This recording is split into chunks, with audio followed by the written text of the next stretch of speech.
I want to introduce our panel.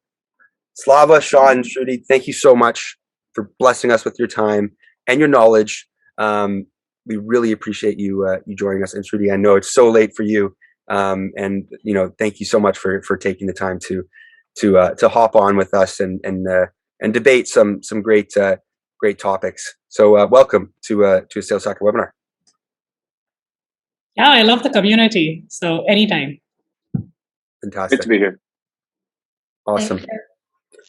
And we're so happy to have you all. So before we go into our first topic of discussion, I do like to get a bit of a background on each one of you, so our audience can get a bit more acquainted with everybody and so on. Slava, I'm going to start with you. Do you mind just giving us a bit of background on yourself, what you're all about, so we can get a bit more acquainted with you? Yeah, sure. So I've been around sales revenue ops for already more than 10 years. But the major part of my career was in sales first. So I'm admin, I'm BA and consultant. And I was always working as part of sales revenue operations team, and trying to help them solve their problems with the help of CRM.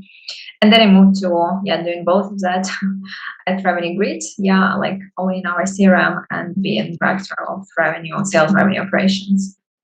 That's very, very briefly about me. Amazing. Well, thank you, Slava. We really appreciate you joining us. I'm excited to hear what you have to say today, as we're all eager to learn from you three. I'll throw it over to Shruti. Do you mind just giving us a bit of background on yourself, what you're all about, and so we can get a bit more acquainted? Sure. So, apart from what's here, which is that I'm the CEO and founder of Wingman, which is, a sales tool.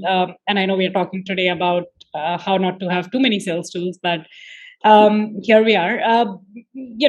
Wingman, I started this out because I think life is too short to allow work to be painful. And I would love to help salespeople do their best work without as much pain. And before I started this, I was actually working in many different roles, started out my career in life sciences, did a little bit of epidemiology research, switched over to the finance side, worked in early stage tech investing for nearly a decade before starting out Wingman. Amazing. Well, I'm sure you have a ton of knowledge in this world, so I'm super excited to have you here and learn from you as well.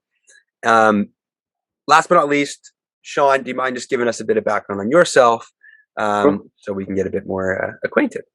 Yeah, absolutely. So right now I head up our inside sales team at Revenue Grid, and for us that's a combination of business development and account executives. Prior to being here, over about 25 years, most of my career has been running inside teams, some combination of sales execs and BDRs/SDRs. As well as time in sales operations and on kind of channel partner management. So a little bit of everything on the sales side. Most of the time, building out new teams, kind of taking teams from that early stage, 5-6 people up to 100+ people in size. Great, awesome. Thanks, Shawn. Super excited to have you as well. I know you. I'm sure your experience will speak throughout the next little bit that we have here. So. Amazing. So now that we know everybody, thank you all so much for joining us. Super excited to dive into it. But I want to start the conversation off with a quick question. So we're talking about expanding your sales tech. Does it cause more chaos or more structure, right? So Shawn, I'll start with you, but do you think expanding your sales tech will cause more chaos? Can it cause chaos, or will it, or could it, make it smoother for your teams? Would love your thoughts on that. Yeah, I think that bottom note there is maybe kind of leading the witness. But I will say I've had experiences on both sides, and some of it is unfortunately learned through pain. Right, that if you don't roll it out the right way, absolutely will cause chaos, frustration for your team. Cause some pushback, right? Cause turnover. Those are some learned experiences over the last probably 10 years at trying to bring in new technology into teams not understanding the full impact at the rep level. I think as we talk today, I think probably what you'll hear and what I've certainly learned is that almost always that set on a lot of times me or our leadership team, and not fully understanding what the impact was going to be at the rep level, right? And what's it going to do to their day? And a lot of times when I look back at it, we just didn't do a good enough job of communicating the why. Why are we bringing this technology in? What do we expect it to do? How will it benefit that team? And so I don't think did a good job understanding that ourselves, which maybe didn't help us drive the right technology or maybe the right vendor. But certainly we didn't plan for enough implementation time. We didn't plan for enough change management and taking that into consideration of, hey, let's just turn this new piece of tech on and the reps are going to love it and they'll understand why we're doing it and they'll get it and run with it. And, so that was certainly some learning for us, was to take that time back as a leadership team to be thoughtful and understand that you're changing people's day, you're changing their routine, and that's going to inevitably cause stress and chaos in their day. So some painful learning lessons there. So if I were to offer any advice, it would be self-critical, challenge the view from the rep's point of view, and make sure that they understand why are we doing this, and is it really going to help them. And I think the last successful one we did, we brought in several power users and advocates to try and get those the best practices from a sales rep's point of view, and have them be the vocal advocates internally. And that helped us win over the teams and increased our adoption much faster, as we involved them in the evaluation process and the demo process and the vendor selection.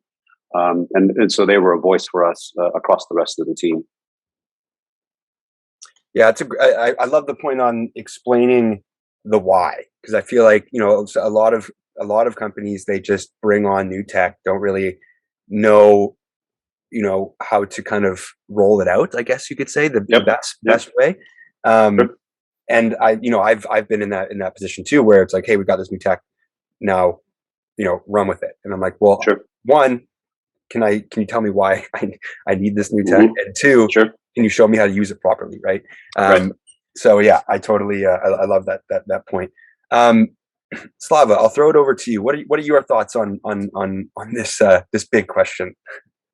Yeah, so in my experience, if there are too many tools, even if they're great, it's always chaos for everyone.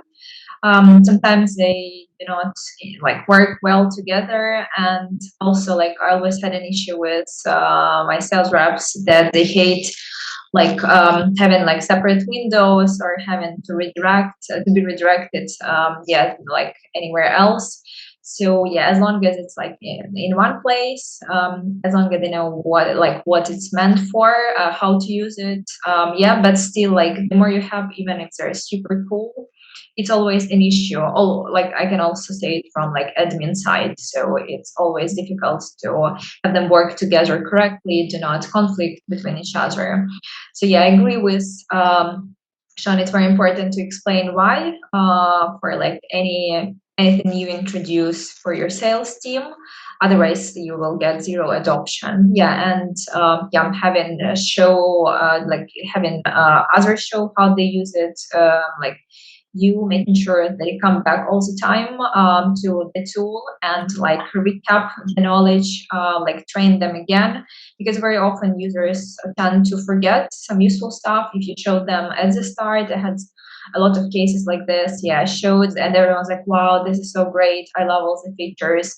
And then at some point of time, you're asking, oh, how is it going? And they're like, well, it doesn't have this feature and that feature. And it does have all these features. Really? And it's yeah, sure. Really? So yeah, it's important to also always come back to your team, check in if they remember, or just doing a short recap on different features. So yeah, otherwise it just won't work. People tend to forget, especially when there are just not one tool but 3 and more. Yeah, no, totally. And that's another thing too that I've experienced, is that when you have more tech, you got to make more, and they're not all working synchronously, then there's more tickets, there's more questions, there's more stuff popping up, and then it can cause chaos, right? So I totally get where you're coming from there. Shruti, what are your thoughts on this this question here? I actually wanted to start this out with sharing an anecdote. So a few years back, I was, visiting the office of a large tech company, in SF. And, I asked them specifically if they were using a tool in, in a very specific thing within sales, right? So, and I was talking to them about conversational intelligence, and they said, "Oh yeah, we love it, and we are actually using, both of these tools." And that got me really confused, and I was like, "Oh, awesome!" And they're like, then they spend the next 10 minutes telling me, how they absolutely love the platform. And I said, "Okay, can you actually show me how do you use it?" And then the VP of Sales goes, "Oops, he couldn't actually log into the platform because he hadn't logged in the last 6 months." And it's just a testimony to the fact that sales tech stacks are so large. And very often people start out with the right intentions when they bring the tool on board, but then the follow through can be pretty poor.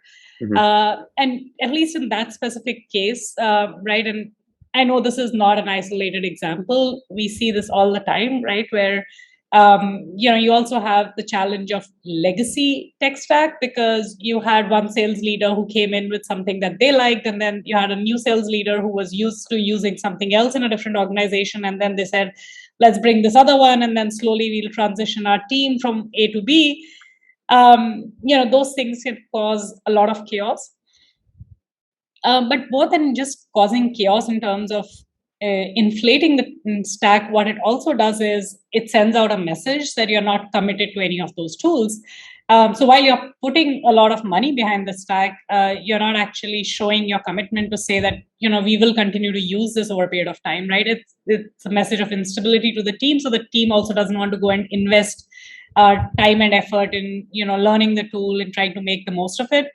The way I think about it is like, if I gave you, like a huge house and said you can just have it for a week, you're not going to spend time, furnishing it, making the most of the whole space, right? So it's a little bit like that. If you go with that mindset with your tools stack, then, people are always in that mentality of, "Oh, I don't know how much I want to invest into it."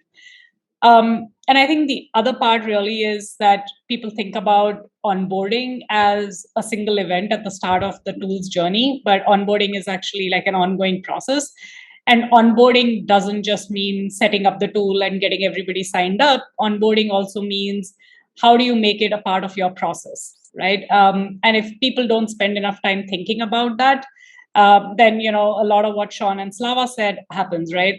So you have to actually also think about saying, okay, now we've brought this new tool. Now, how does the workflow change because of this, right? Where am I going to go and use this platform versus the way we were doing this? And today, that question is even more important because, if you're using 5-10 tools just for your sales team, the chances are that multiple tools might have overlaps in small segments. And then you need to kind of be very clear with your team on, where there is an overlap, how do you want them to actually have that workflow?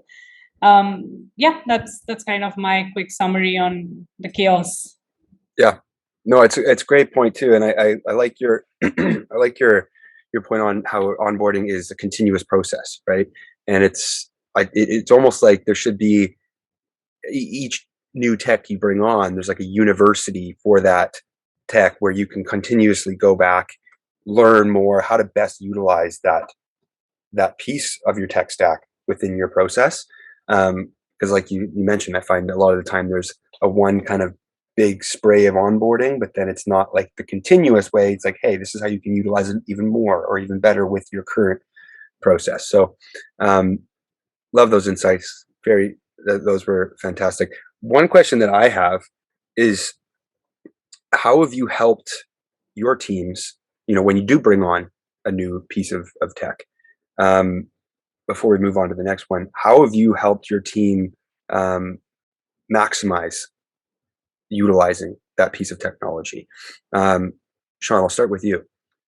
Yeah, I think it's a little bit about what we were talking. I think that analogy of having the leader that can't log into it is it's probably a good sign if the team's probably not using it. So for me, it's being as hands-on as possible as you can be, showing your team that you're using it, you're in the technology, making sure, especially in the early stages, that you're in the platform. So whether you're pulling reports or you're pulling data from it, depending on what the tool does, that they see you using it. Right, I think is critical, and that it's not only for for reps to use or managers to use, but as the leaders in the company, you're using that information. And especially if it's something that it's time consuming for the reps to update or send information into, I think that first time that you go pull that information without going directly to that rep is a win, right? For that rep, they see that it was worth my time to update that or use whatever platform it was.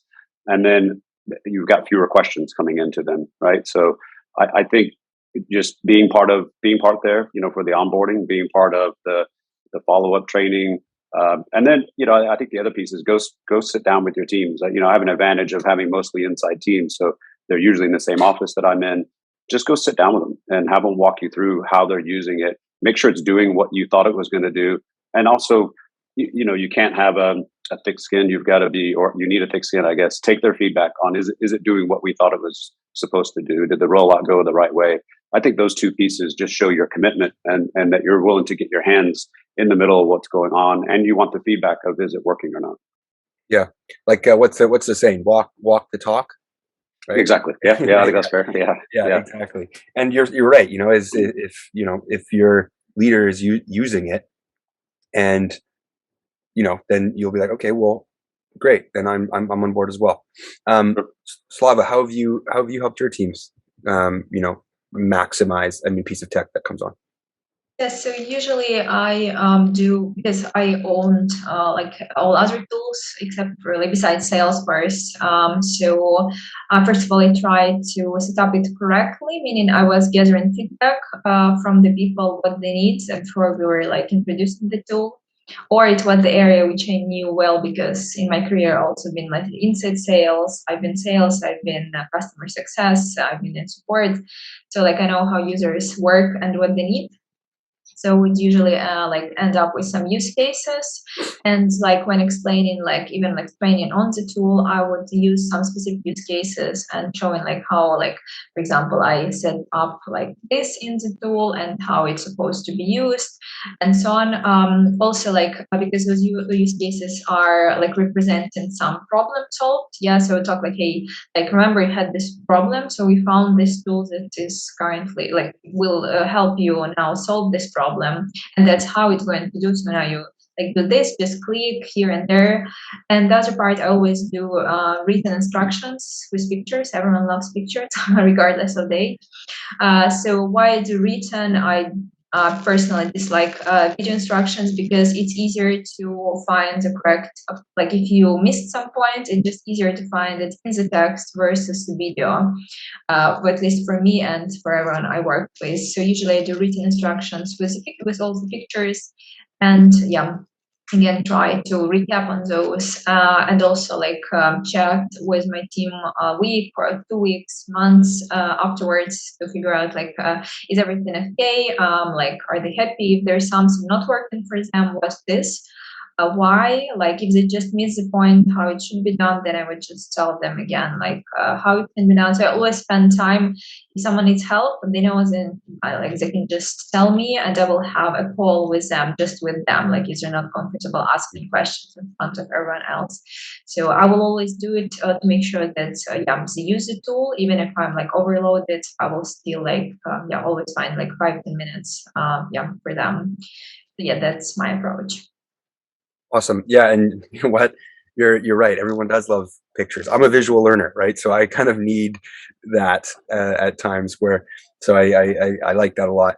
Shruti, I would love your thoughts on that, and how you're bringing on new tech and making sure everybody's maximizing the success of it. So I think Shawn and Slava have covered a lot of what we do as well when we are bringing on a new piece of technology.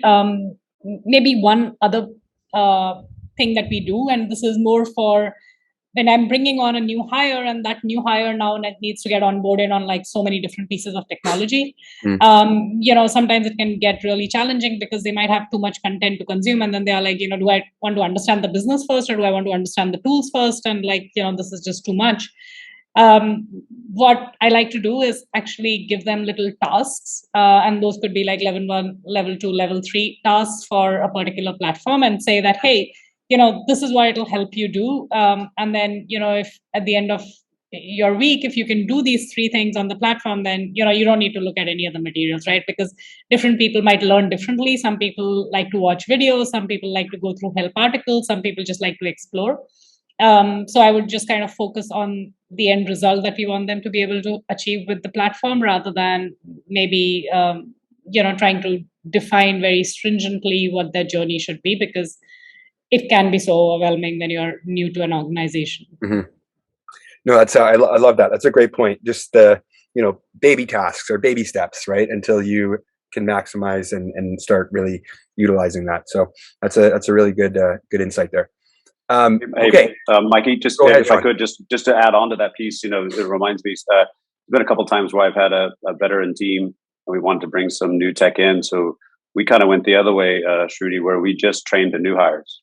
So a lot of times we would have 10 or 12 people start at one time, and we would train them on the new technology because they didn't know any different. So they didn't know it was new. And we would bring them up to speed where they became the experts, to where the veterans wanted to understand, hey, what are those 2 reps doing? I don't have access to that. And it kind of was a way for us to learn and get onboarding and test it. But we got some early adopters. They just happened to be new, and the veterans would come along kind of at their own pace. So I don't know, maybe a slightly different spin on onboarding new hires. That's actually very interesting. And we've seen that when people adopt, Wingman as well, they might choose to bring on their new hires first. I'm curious, would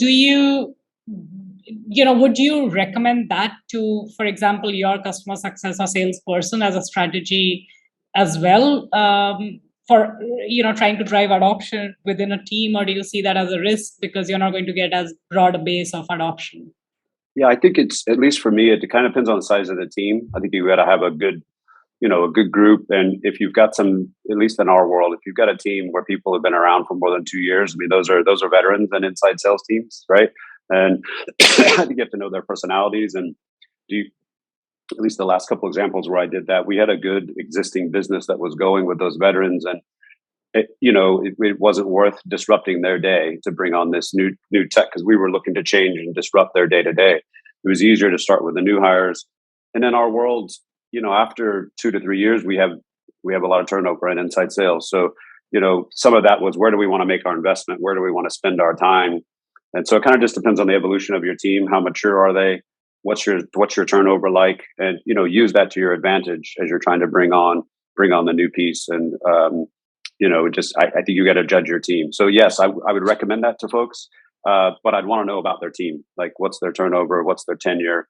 What's their culture look like? Yeah, great points. Love that. Okay, this is fantastic.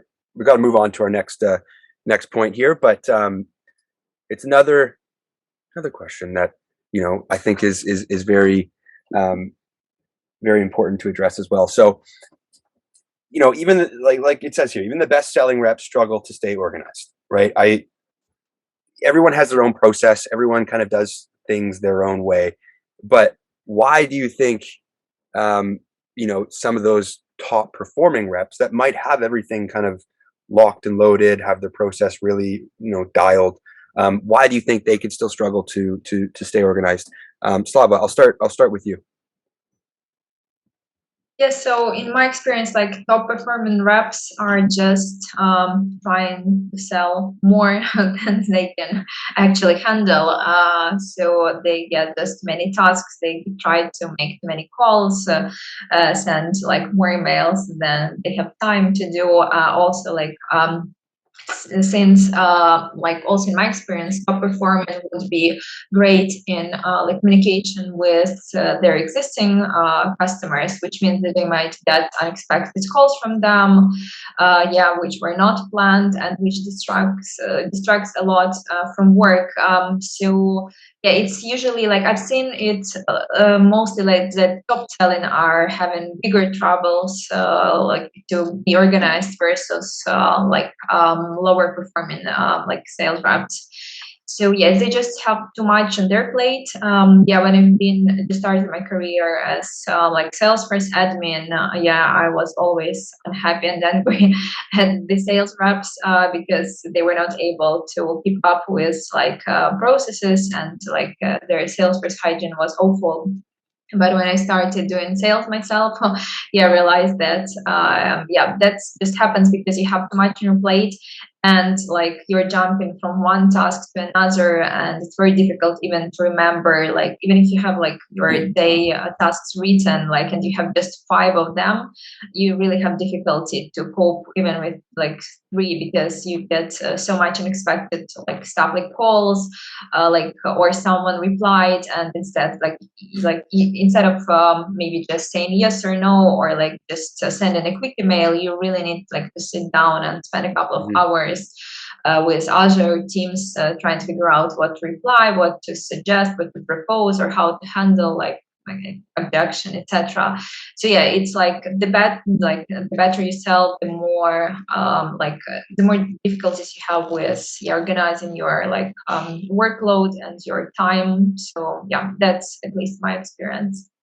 Yeah, I think, and you're so right. I'm sure everyone on this call has, we're ambitious people, and you try to take on at some point in your career too much that you probably should just tone it down a bit. But I totally I agree with that. The top reps definitely are trying to produce more than sometimes they can actually manage and handles, and might lose some spots elsewhere. Shawn, I would love your thoughts being a sales leader there, and how have you seen some of your best reps struggle to stay organized? Sure. I maybe put it into 2 categories. One is, do you have the right, we're talking about tools and adding technology. Do you have the right infrastructure to simplify their day? Is it easy for them to find information?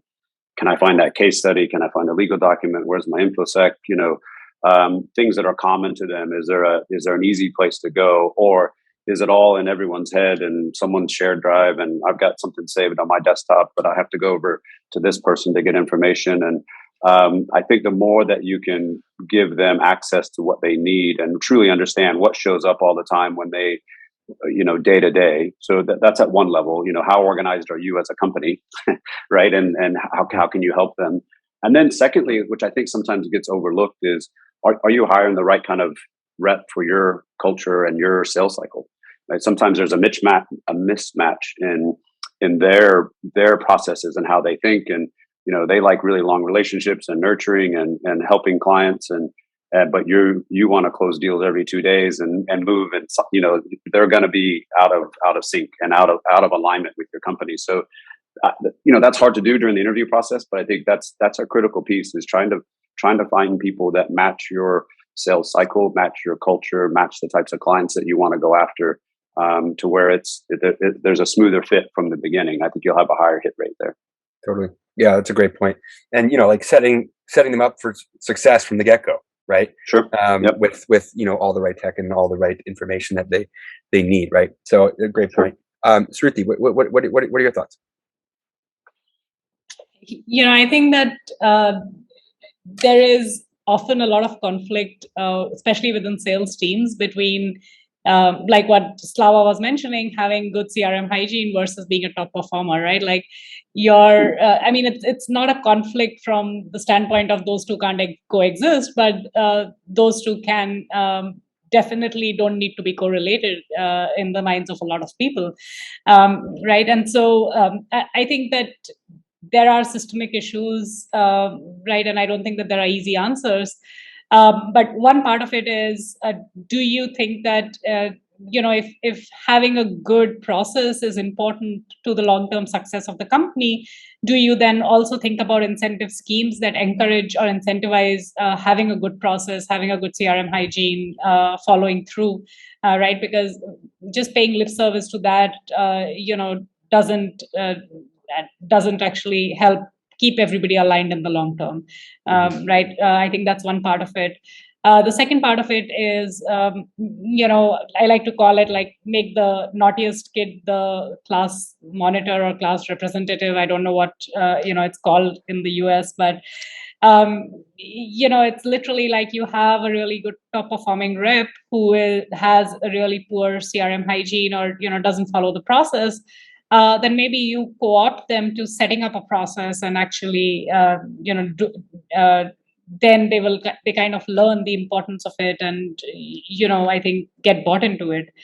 But I think the third part of it really is also that there are certain things which are what makes us human, right? And like finding the shortest path is a human characteristic, and you're not going to get away with trying to find the innate human nature. And I think that's where you should bring in technology to kind of supplement reps, right? Like it's you can't get a rep to take perfect notes from the standpoint of, say, a product team's requirements or a marketing team's requirements. You're much better off than maybe using technology to supplement some of those, so that you don't put all of the process burden on the sales reps. But yeah, I think in today's world we have to be a lot more conscious about it, because one, a lot of people don't necessarily come into sales, and I'm sure Shawn faces this day in and day out, right? Like not everybody comes in thinking of sales as a 20-30 year career cycle for them. A lot of people might come in thinking of it as maybe a stepping stone to something else. And you don't get them to invest the same in terms of thinking about processes, etc. So I think it's kind of striking the right balance between having the right incentives, easing their job as well, and making sure that the organization gets what they need to. Because I think staying organized might be different for different people. Some people might just be organized in their minds and not on Salesforce. Totally. For sure. Yeah, I think that last part's important. Yeah, I think that idea of how much are they going to invest, and how do you define organized? As somebody that has sticky notes across their desk, in their mind, that's perfectly organized. But if the information is not available, that's the challenge. And but I would agree, Shruti. I think trying to get people to think about it as a long-term career, and I don't know, like I said, I've been doing it for 25 years. I'm still not sure what I want to do, but sales is addictive. It's, what, I can agree to that. That's for sure. But that was great point, Shruti. I appreciate that.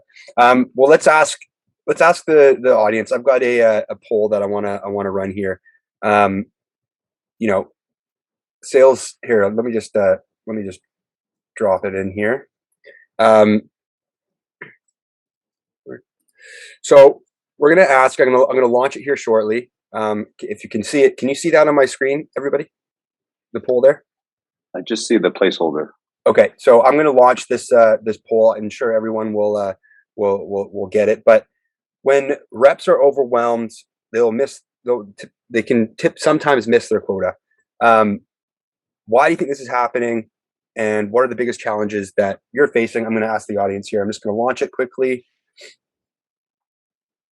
And I'll share the results once everyone gets through here. Can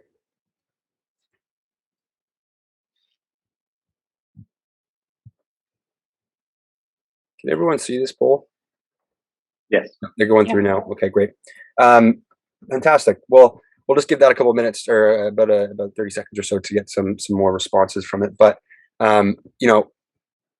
managing emails, creating follow-up tasks, logging activities, inputting sales data to Salesforce, finding the right person to contact, those are all things. So, and then we have all of the above. So, I'm sure a lot of the people are gonna go that route, because there is a lot of stuff. But for me, I've been using some great sales engagement technology in the past that has helped me really with the, creating follow-up tasks and the managing emails and so on. So for me, I would go with finding the right person to contact. That would be a big challenge. Managing, especially when you're looking at a bigger deal and you have to kind of do the multi-thread approach, right? Then it can get challenging. But I'm going to end it there, so we can get moving again, and then I will share the results. So as we can see, the creating follow-up tasks and all the above, we assume that would be probably pretty high, but I totally get it. If you don't have something to help you with your creating follow-up tasks, or at least reminders in some way, shape, or form, like Slava was saying, where people are taking on so much, lots of stuff can slip through the cracks, right? If you don't have something to help you manage it all. But what are your guys' thoughts on this poll here? I'll start with Shawn. What do you think? Do you think it's there's anything in particular that you've seen your teams kind of struggle with more, or is it kind of just managing the whole process? Yeah, I wish, I get that answer a lot, or I get that question a lot from CEOs and CFOs, like, why aren't we selling more? I wish I had a really good answer. I think it's, as you put on there, you could have probably had 10 more options, to pick out. And I think organization is part of it, and having a process and being consistent with that process and making sure you're responding to the client in a fast way is critical.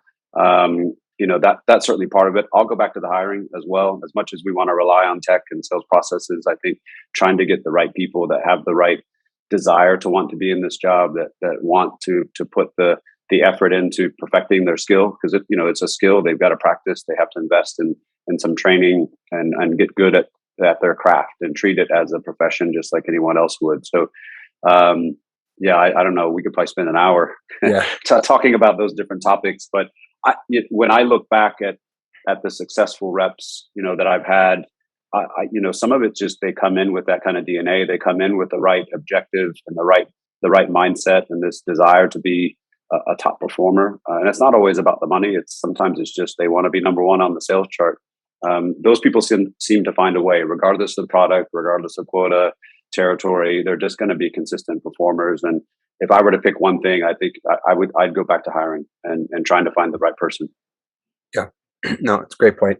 Slava, I'll throw it over to you. Do you have any thoughts or insights on what your teams might have had challenges with, or currently facing in terers of challenges? Yeah, I get that represents exactly. So because I was going to say, yes, finding the right person and creating follow-up, but also all of the above is would be a problem, because just too much of stuff. For me, maybe in terms of chaos is creating follow-up tasks, because unless you have unless you're using a tool that helps you do follow-up automatically, which I believe most companies with bigger teams do.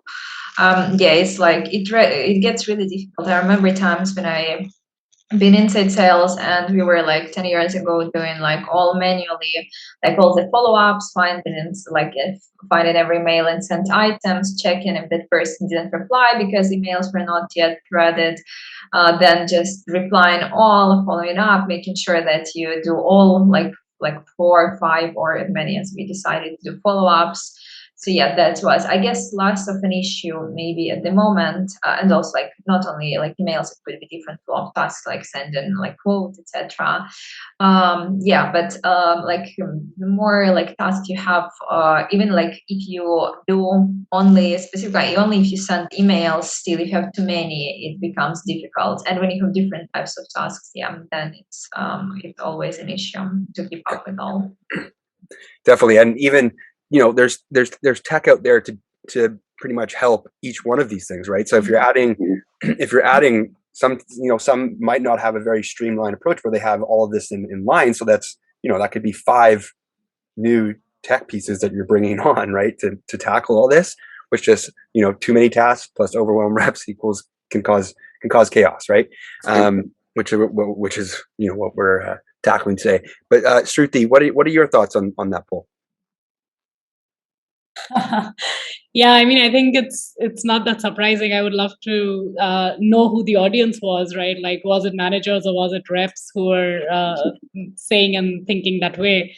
But definitely, follow-up tasks is a big concern. I think managers always feel that tasks don't get followed up on enough, while reps probably feel that maybe there are other causes, and that's why I was just curious who the who our poll takers were. But I think overall, it is true that reps get overwhelmed, and sometimes I think sales does tend to be very big on momentum. So if things are going well, and even if they have a lot of tasks, and they're closing a lot of deals, their win rates are good. You'll see them being a lot more active, being a lot more consistent with their follow-ups.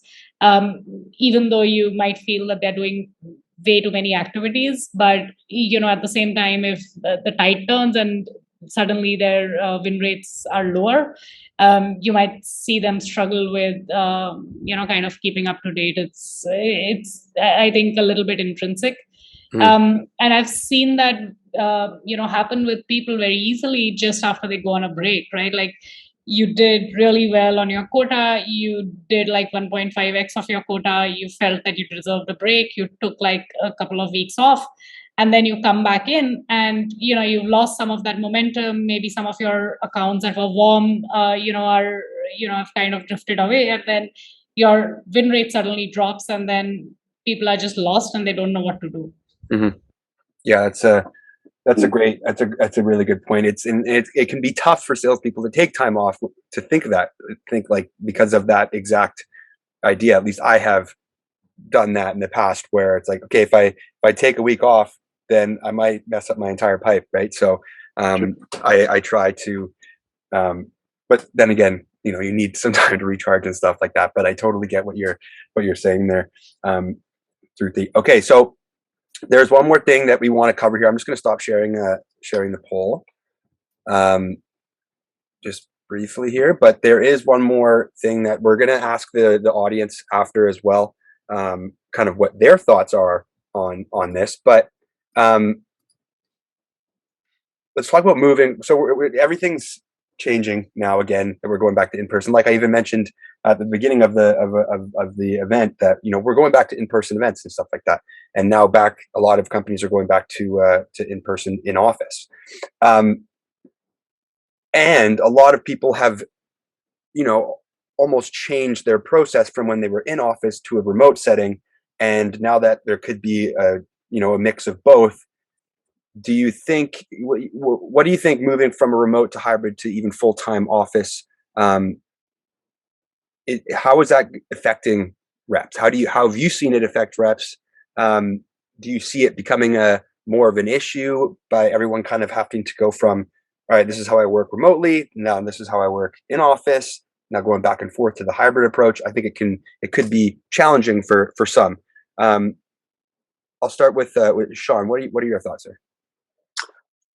Yeah, this has been a hot topic. The last place I was at prior to joining Revenue Grid, and it's I think it's definitely potential for a big distraction, because some reps are, as I think we were talking, as Shruti was mentioning and Slava was mentioning, they're sometimes creatures of habit and need to come in and have that structure and have a routine, whatever that routine is. And I think when you've got this hybrid approach, I will just use myself for an example. Today, I would come into our office today and I forgot stuff in my car. I didn't have my my charger cable. It's just a distraction, and you get into the office and did my someone sitting where I was sitting yesterday. I got to move somewhere. I got to hook up my new monitor.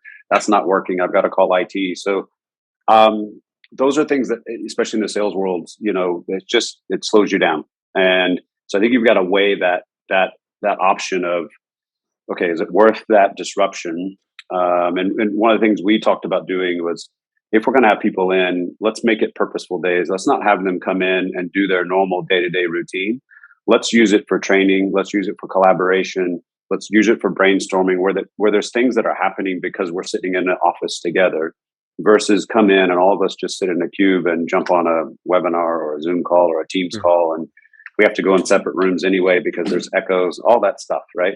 That to me is not worth having everyone back into the office. So and again, it puts a lot of pressure on the managers and the leadership teams to make sure that you're kind of changing your approach and saying, okay, if we're going to be here every Tuesday and Wednesday, let's make use of that time. And like I said, we started to do our training. We did some of our one-on-one coaching. We did some of our collaboration. And we set that up for the week to say, these are the days that I need you to kind of keep your calendars clear, be here, be present. And if we're done in 4 or 5 hours, great, go back home. But, if we're trying to find that mix, because to me, just coming in to be in, most of the reps aren't seeing the benefit of that, right? And it's actually a challenge for them now. Again, it's distracting, just to get set up every day. So full time seems like a distant goal, for at least for the folks that I'm around right now. I don't see it in the future. Yeah, no, I think that's a really good point. And now, some people, for instance, I found that I'm more productive in a remote setting, right? Because I constantly, it's kind of a double-edged sword. Sometimes it's like, it's great, but then sometimes I'm never not online. Right. So it can be, it can be good and productive, but also it can take some of your mental, strength away as well. Right. So yeah, for sure. I totally, I like that approach. And especially, if I work completely remote, our team is entirely remote here at Sales Hacker, but, if I were going to be going into an office, I would want to take the approach that you're saying, whereas if we're coming in, we're going to be collaborative. We're going to work together. We're going to put our brains together and kind of formulate some attack plans, I guess you could say. Sure. Yep. Right. So I like that. Slava, what are your thoughts on, moving from remote to hybrid to full time? How do you think it's gonna affect reps moving forward? I guess it's like the biggest issue before was that there is less control when people are like not in the office, but I guess everyone figured out what to do with it. So now I guess the best option would be, at least for my company, I would want it to be hybrid, because it's so much easier, especially when you're like having a lot of calls. And I'm not selling, but as RevOps, I have a lot of calls a day, like at least 6 hours of calls almost every day.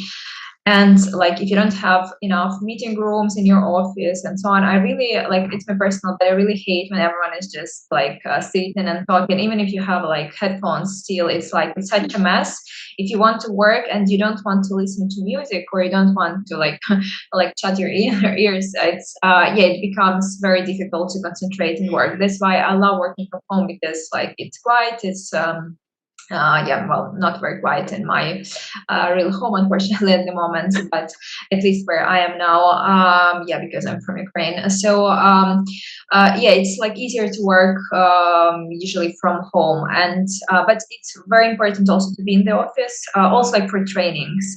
I absolutely hate online trainings for my sales teams, because even if I see their faces, I'm not always sure if they're listening, or it is very difficult. So I always prefer to have people in the office, for trainings, for recaps, for some introducing something new. I guess hybrid is important. That it gives more flexibility to everyone. It allows people, for example, they would specifically call on days when they're at home, when it's quiet, and they can do a lot of calls, no one distracts them. But for the rest, having everyone together, discussing issues, give feedback, train them on something new. So that's what I feel is the best approach. Love that. That's great, and I agree. I agree with you. Before I let everybody go, Shruti, I would love your thoughts on moving from remote to hybrid or to full time in office. What do you think? How is it going to affect reps? I'll keep this really quick. I think we did kind of our on-site, off-site, which was the sales team getting together and meeting in the office last month. And we've been completely remote, otherwise since March of 2020. And it was funny, everybody sat down in the room, and then people were so uncomfortable looking at each other. Nobody had been with so many other people. People were really struggling to make eye contact. And these were salespeople, right? These are people who are supposed to be making contact with people every day. So I think it's definitely a struggle. Like, you do need to give people time to settle in. Like, and I think some of those issues in terms of people need like a quiet space. I think people have also gotten used to having a little bit more space to themselves to some extent. So I think just kind of respecting some of those things. But at the same time, I think it's an organization and a cultural call as well. I know, the other day I was talking to somebody who said we had to actually tell our salespeople, the new people who had joined the team, that, hey, you don't need to grab a meeting room if you're, doing like a cold call or something. The whole idea is that you sit around and, other people it's okay for other people to, like, kind of eavesdrop on what's happening there. So I think it's like people getting used to those things all over again. Personally, we are operating in a hybrid model, but our sales team is going to be distributed. So, some teams are going to be hybrid, and sales and marketing, in our case, are going to be distributed. So, I think just have to get used to the new normal. Yeah. And, that's a great point too, because like for all those people that have never kind of experienced the war room or, vibe, right, where everyone's on calls and you're all going, then it could be challenging moving from maybe they got hired in the remote setting to now in office, right? And that could, maybe throw them in a bit of a loop. At least I know it probably would for me, but I've had both sides of the sword, so I'm used to both sides. But I think that's a great point. But without further ado, I just want to thank you three so much for spending the last hour with us, blessing us with your time and your knowledge. I learned a ton. And I'm sure everybody on the call also learned some great nuggets around how do we maximize our tech stack, right? To not cause chaos for our teams. But Shruti, thank you so much for joining us so late. You're awesome for hopping on with us. And then Slava and Shawn, thank you so much for joining us as well. I know it's even quite late for Slava too. So also, if there's any questions that we didn't get to, go follow or send a connection request to any three of the panelists. I'm sure they'll be more than happy to answer any questions that you have for them. The recording, we will send you a recording of the event within 24 hours to your inbox. So no need to worry if you need to regroup or jump back to something that we spoke about. You'll have that there. And then also remember, Sales Hackers going on the road. We'll send out a link after the event, but super excited to get back into in-person stuff, as we just kind of touched on there. But again, thank you, Slava, Shruti, and Shawn for taking the time to hop on us with today, and I look forward to doing it again soon.